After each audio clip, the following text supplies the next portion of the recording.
Bismillahirrahmanirrahim. Assalamualaikum warahmatullahi wabarakatuh. Halo semuanya, selamat pagi. Hari ini kita ketemu lagi dalam mata kuliah manajemen operasional. Kali ini adalah pertemuan yang ketiga kita, dan kita akan membahas mengenai desain barang dan jasa. Bersama saya, Rosana Eri, dan kita akan menggunakan buku acuan Operational Management yang ditulis oleh J. Hazer dan Barry Render. Seperti itu, mari kita mulai perkuliahan kita. Kita mulai pembahasan kita tentang pemilihan barang dan jasa. Jadi ada 4 item yang akan kita bahas kali ini. Yang pertama adalah pilihan strategi produk mendukung keunggulan kompetitif. Kemudian yang kedua adalah siklus hidup produk. Terus yang ketiga mengenai siklus hidup dan strategi. Dan yang keempat kita akan belajar mengenai analisis produk berdasarkan pada nilai. Kita mulai dari poin yang pertama terlebih dahulu, yaitu pilihan strategi produk yang mendukung keunggulan kompetitif. Udah tahu ya tentang keunggulan kompetitif. Jadi keunggulan kompetitif ini pernah kita bahas mendalam dulu di mata kuliah manajemen strategis. Semoga kalian udah ngambil sih di semester ini kayak gitu ya. But in this material, keunggulan kompetitif itu juga akan dibahas, tapi sekilas aja ya. Nanti kalau misalnya pembahasan lebih dalamnya, itu ada di manajemen strategis seperti yang Bu Rosana tadi sampaikan. Intinya adalah keunggulan kompetitif itu adalah keunggulan produk yang tidak dimiliki oleh produk yang lain dan dia bisa digunakan untuk berkompetisi dengan pasar. Nih ya contohnya Indomie sama mie sedap aja deh, contoh yang apa sih ada di sekitar kita gitu ya, yang mungkin kalian juga sudah merasakannya gitu.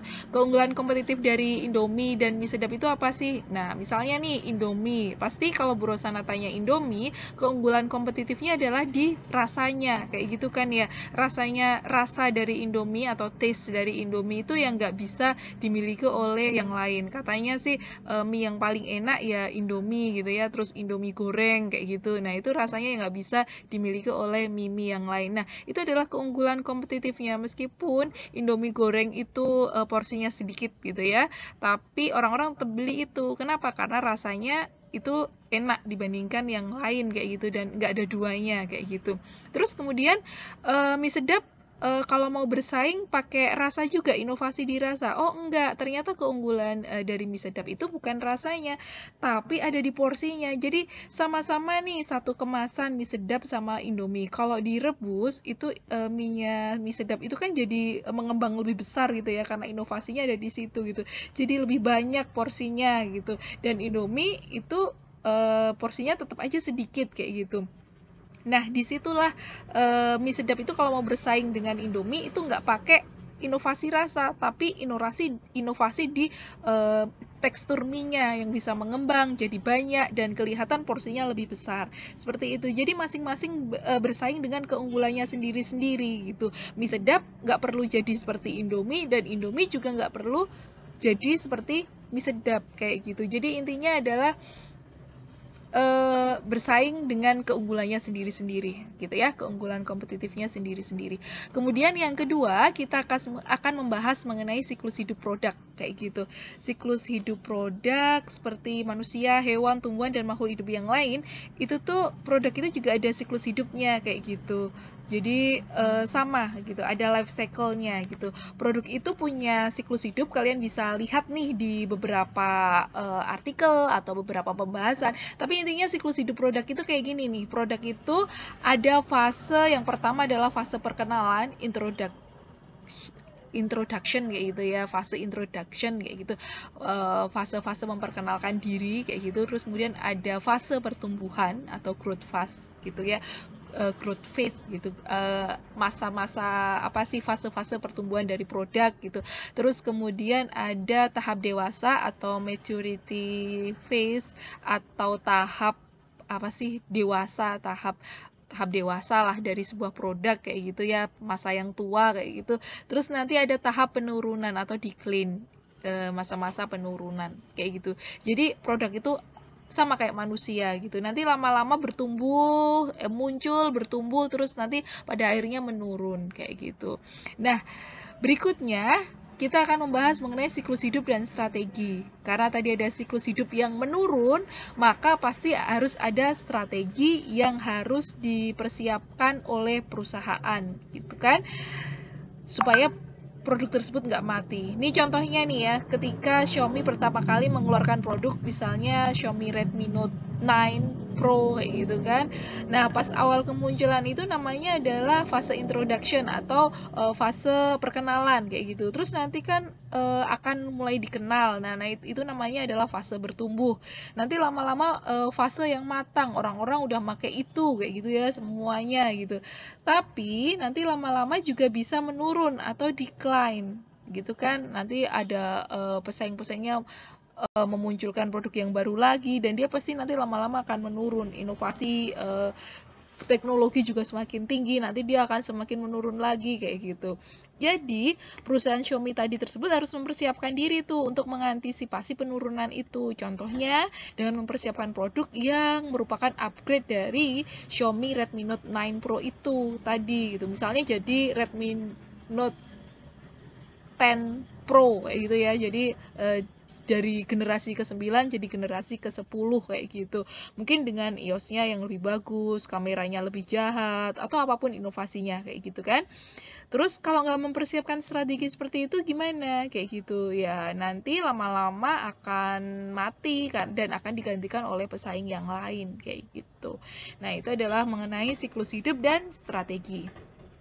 Berikutnya, yang keempat, itu adalah pembahasan mengenai analisis produk berdasarkan pada nilai.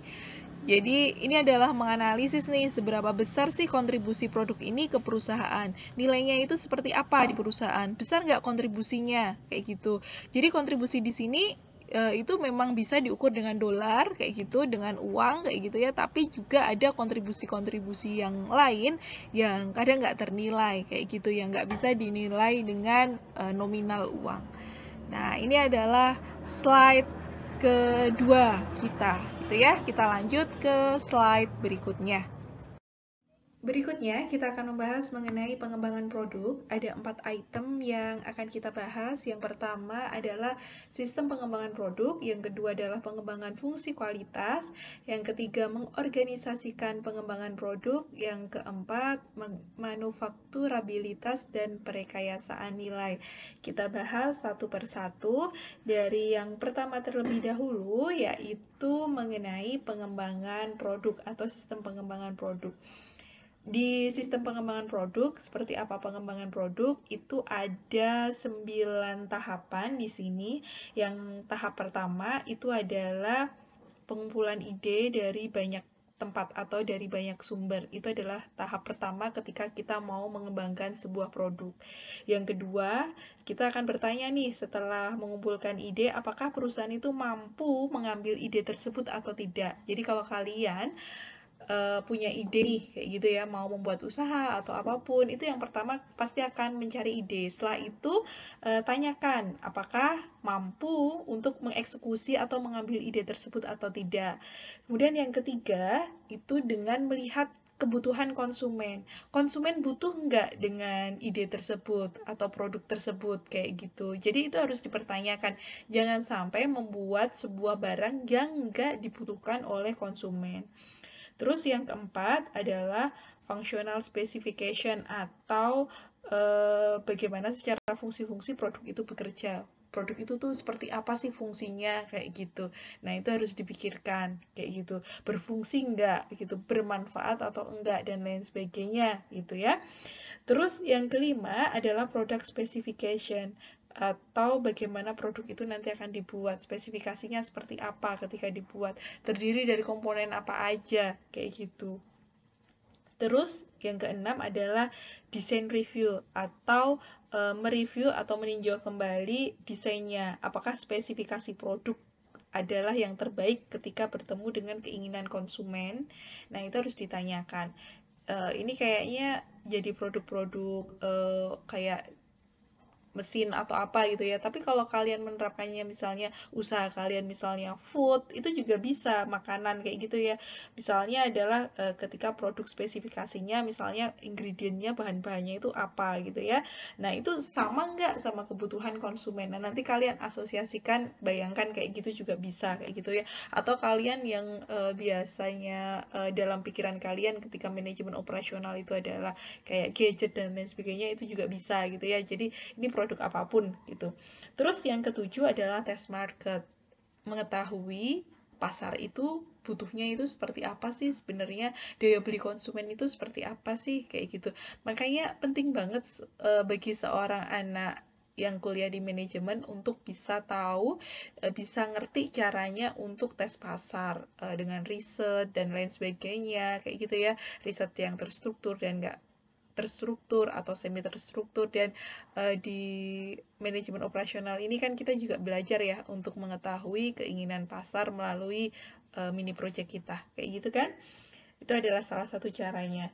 Terus kemudian yang kedelapan adalah perkenalan ke pasar. Jadi ketika tadi udah menemukan gitu ya produknya, terus ternyata juga mampu mengambil ide tersebut, perusahaan tersebut, terus tersesuai dengan kebutuhan konsumen, secara fungsional oke, secara spesifikasi oke, setelah direview produknya juga oke, udah tes pasar juga oke, yang kedelapan baru dikenalkan ke pasar. Nah, hasilnya seperti apa?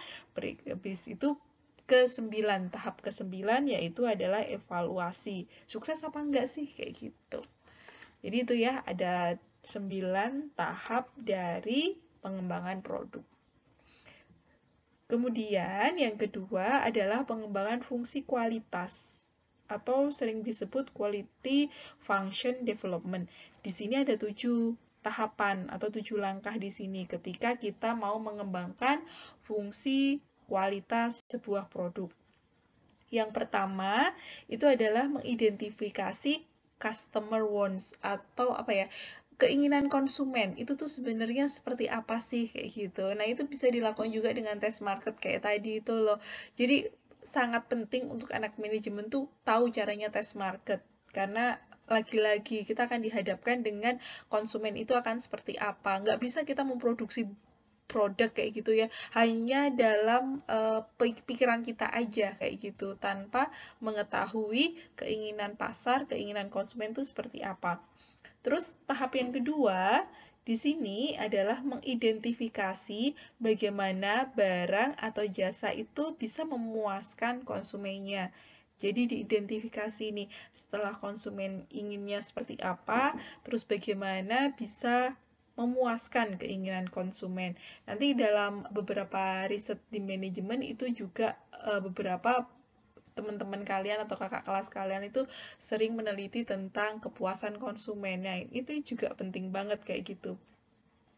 Yang ketiga, itu adalah mengaitkan keinginan konsumen dan bagaimana atau kemampuan perusahaan tersebut. Jadi keinginan konsumen itu seperti apa, terus kemampuan perusahaan seperti apa, itu dikaitkan. Itu adalah tahap ketiga. Tahap keempat itu adalah mengidentifikasi hubungan antara bagaimana perusahaan itu. Jadi hubungan perusahaan dengan perusahaan lain itu seperti apa kayak gitu. Jadi kompetitor kah atau supplementary, kompetitor itu saling bersaing gitu ya. Terus komplementar itu saling apa ya, melengkapi kayak gitu. Jadi antara perusahaan-perusahaan itu seperti apa.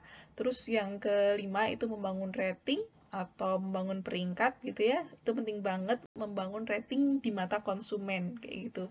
Terus yang keenam itu mengevaluasi competing product atau mengevaluasi produk kompetitornya itu seperti apa kayak gitu. Kompetitor itu nggak harus produk yang sama ya. Misalnya kita ada di perusahaan kosmetik, saingannya perusahaan kosmetik enggak. Sekarang tuh pesaingnya nggak harus kayak gitu. Misalnya nih buat mungkin yang cewek-cewek familiar nih, misalnya Wardah atau Emina atau Makeover gitu ya, yang kosmetik-kosmetik kayak gitu. Pesaingnya itu belum tentu Wardah itu pesaingnya itu belum tentu Makeover, Wardah itu pesaingnya belum tentu Sariayu, Wardah itu belum tentu kompetitornya itu Mustika Ratu kayak gitu. Karena ternyata Wardah Kosmetik tuh sekarang pesaingnya adalah HP jahat, kayak contohnya Xiaomi gitu ya, kameranya jahat banget kan ya. Jadi kita bisa tanpa make up pun bisa jadi kelihatan cantik gitu karena ada fitur-fitur beautify kayak gitu ya. Pesaingnya ternyata nggak cuman produk yang sama gitu, kosmetik pesaingnya kosmetik, enggak, ternyata pesaingnya juga HP tuh kayak gitu, HP-HP yang sekarang dengan mode-mode apa namanya beautify kayak gitu kan. Terus misalnya lagi dulu waktu Disney kayak gitu kan, Disney yang memproduksi film-film animasi kayak contohnya apa sih, Mickey Mouse dan lain sebagainya kayak gitu kan ya. Banyaklah film-film Disney. Ternyata pesaingnya itu bukan production house selain Disney kayak gitu ya, kayak misalnya apa sih, Pixar, terus apalagi ya yang ya film-film yang non Disney kayak gitulah. Yang memproduksi Avenger itu apa sih, dia bukan Disney, Bu Rosana lupa namanya. Nah, ternyata bukan itu, tapi pesaingnya ternyata adalah internet, adalah aplikasi kayak YouTube dan lain sebagainya. Nah, itu adalah contohnya competing produknya itu seperti itu. Jadi competing produk itu nggak melulu harus sama gitu. Misalnya mie gitu ya, pesaingnya juga mie gitu. Enggak, ternyata nggak kayak gitu. Terus yang ketujuh, langkahnya adalah menentukan atribut teknikal seperti kinerja produk itu seperti apa, kayak gitu. Jadi menentukan teknikal atributnya itu seperti apa, kayak gitu ya. Itu adalah yang kedua, tentang pengembangan fungsi kualitas. Oke, sekarang yang ketiga. Yang ketiga adalah mengorganisasikan pengembangan produk, kayak gitu. Di sini ada 4 tahapan nih di mengorganisasikan pengembangan produk. Yang pertama adalah desain karakteristik atau karakteristik dari desain tersebut itu seperti apa. Pencirian, ciri-ciri dari desainnya itu seperti apa. Yang kedua adalah spesifik komponen. Komponennya itu mau seperti apa, yaitu ya yang spesifik kayak gitu. Terus kemudian adalah proses produk. Memprosesnya itu mau seperti apa. Dan yang keempat adalah quality plan atau perencanaan terhadap kualitas. Nah, itu juga penting. Jadi kita tuh mau memproduksi barang yang kualitasnya seperti apa. Itu juga dipertimbangkan ketika kita mau mengorganisasikan pengembangan sebuah produk. Oke, ini yang ketiga ya. Terus sekarang yang keempat, poin yang keempat tentang manufakturabilitas dan perekayasaan nilai. Di step ini itu ada 7 tahapan. Yang pertama adalah menghilangkan kompleksitas produk. Jadi produk yang kompleks kayak gitu ya, keinginan konsumen yang kompleks, tadi hasil tes market, terus habis pemikiran, banyak ide dan lain sebagainya yang kompleks itu dihilangkan kompleksitasnya, jadi disimplify, disimpelkan gitu kan. Terus yang kedua itu adalah mengurangi dampak lingkungan. Biasanya akan dipikirkan juga dampak lingkungan supaya lebih apa ya, lebih efektif gitu ya, lebih efisien dan lain sebagainya. Nah, itu juga dipikirkan. Itu yang kedua tahapnya. Terus yang ketiga tahapannya adalah menambahkan standarisasi dari sebuah komponen. Standarnya seperti apa gitu ya. Setiap komponen itu ada standarisasinya. Kalau misalnya misalnya ini ngomongin HP misalnya, berarti kameranya standarisasinya mau seperti apa, terus kemudian OS-nya mau seperti apa, terus kemudian apa sih bagian-bagian HP, banyak ya kayak gitu, mungkin Bu Rosana nggak bisa menyebutkan satu persatu dan lain sebagainya gitu kan.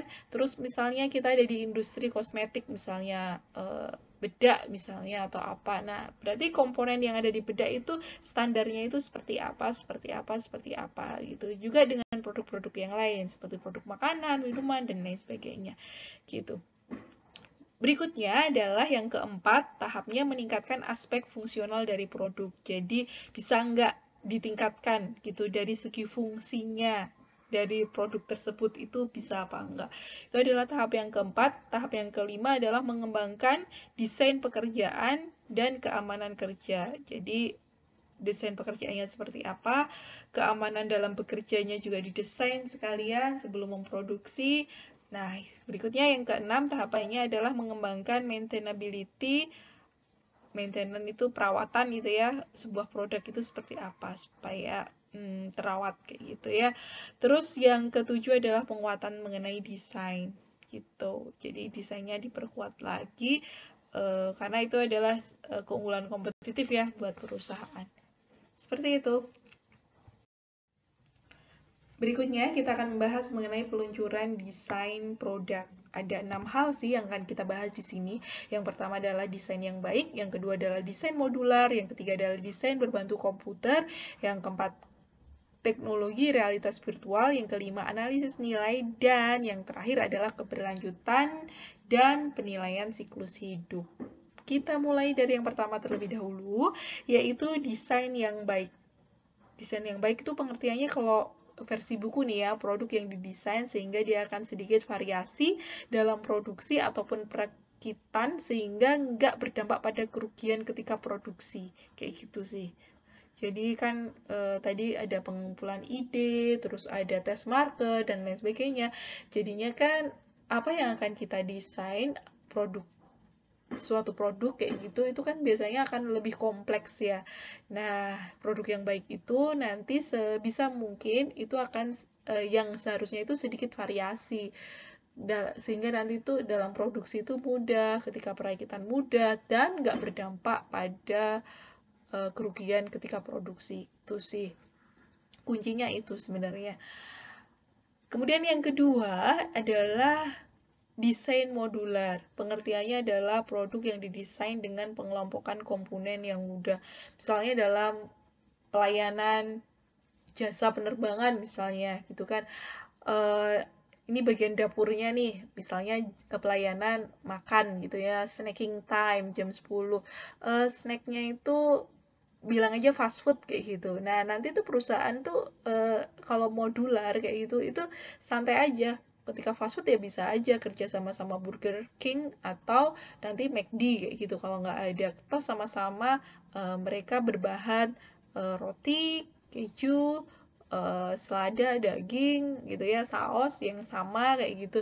Jadi bisa bisa disuplementarikan kayak gitu. Jadi lebih mudah lah dalam pelayanan kayak gitu. Atau perusahaan-perusahaan otomotif nih, misalnya